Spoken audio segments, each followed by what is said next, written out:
Hi, welcome back. Today I'm going to make a pumpkin, I guess you could call it what we used to call it back in the day. I'm old, so back in the day we called them dump cakes because you just kind of layer everything up and dump it into the pan that's gonna bake in, and you bake it and then it's done.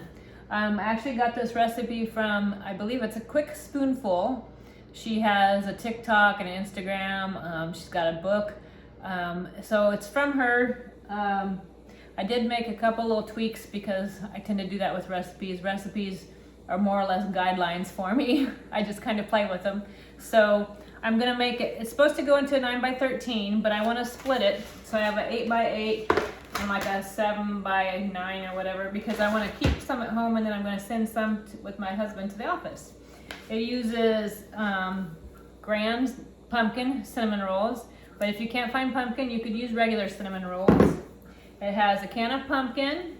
It has a spice cake, which this was my first tweak. I didn't have a spice cake, so I added pumpkin pie spice to a yellow cake mix.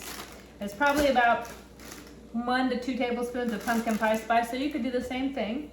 Then it's got sweetened condensed milk, has butter, and then my second tweak is I'm gonna add some chopped pecans because I like pecans with my pumpkin. I even toyed with adding chocolate chips, but I think I'm gonna be more purist and stay strictly with pumpkin. So the first thing we're gonna do is put the pumpkin cinnamon rolls into the pan. And this is always the scary part, is opening these up without being scared by the pop. So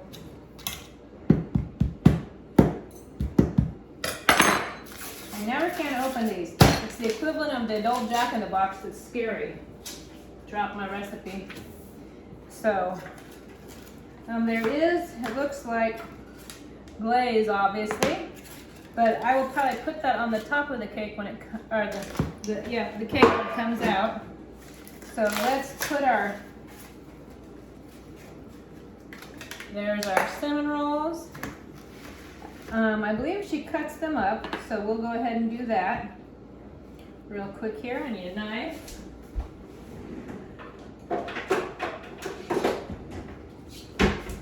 So I'm going to cut them up, just kind of make them in chunks. Not a big deal. They don't have to be pretty or even, because you're going to just kind of dump them into the pan. So I'm going to dump them in here. Just kind of spread them around. So you want them, oops, it's losing some of the nice yummy cinnamon bits on the counter. I don't want that. They need to all go into the pan. So we kind of spread those out like that. Now we're going to open the other can. Where is it? It's top secret. Here we go. There we go. And there is the other glaze. I don't know if I'll use it or not. I mean, I could, but I also have caramel ice cream topping, which I think would also be amazing drizzled on top. So we're gonna go ahead and cut these up real quick and put them in my second pan. Kind of spread them around. I'm making this basically for Thanksgiving Day. I'm a couple days early, but that's okay. It will be all right. Instead of having a pumpkin pie, I usually make a pumpkin pecan pie, but wasn't feeling it this year. Felt like doing something different. I tend to make that one every single year, so it's time for something new. So let's get this guy in here. There we go. Now, let's see. Wipe my hands, it's kind of messy. Next on the list in the layer is the sweetened condensed milk. So we'll pour this over. And I gotta make, whoop, it's kind of thick today. Let's help it along.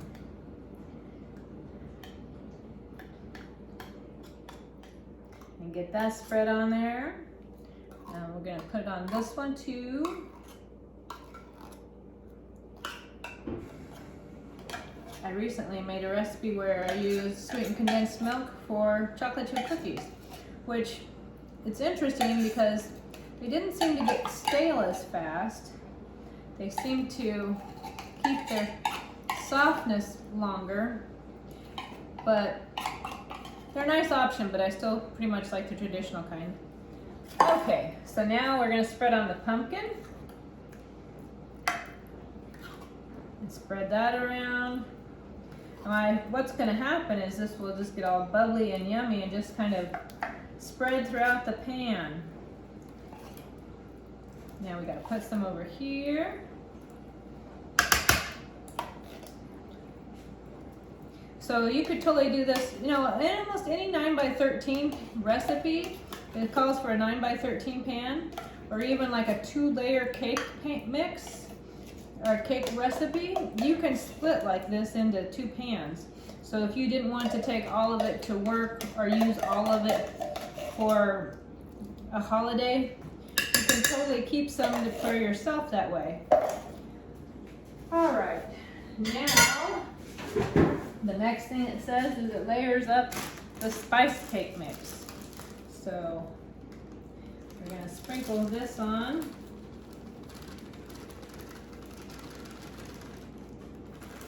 Whoops, I'm getting a little carried away with my sprinkles. It's not an exact, not an exact science. Let's get some more over here because cake mix goes a long way.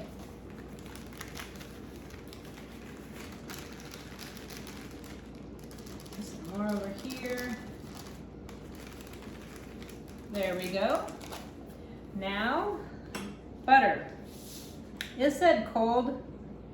Actually, before the butter, let's sprinkle on some nuts. You could use walnuts if you prefer. I personally like pecans because they're a little bit sweeter. Walnuts to me sometimes seem a little bit bitter. So I'm not a big fan of walnuts. I would much prefer the pecans. Okay, now we're gonna put butter on. So let's try and spread it out evenly. So that way as it melts into the dish, it gets all over.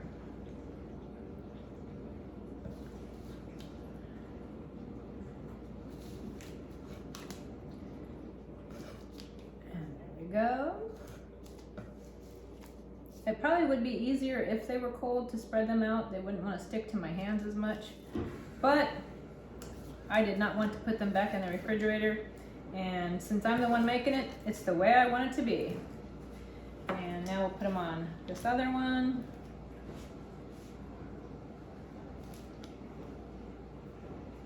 And it will spread out and everything as it bakes and become yummy goodness, because that's what baking does.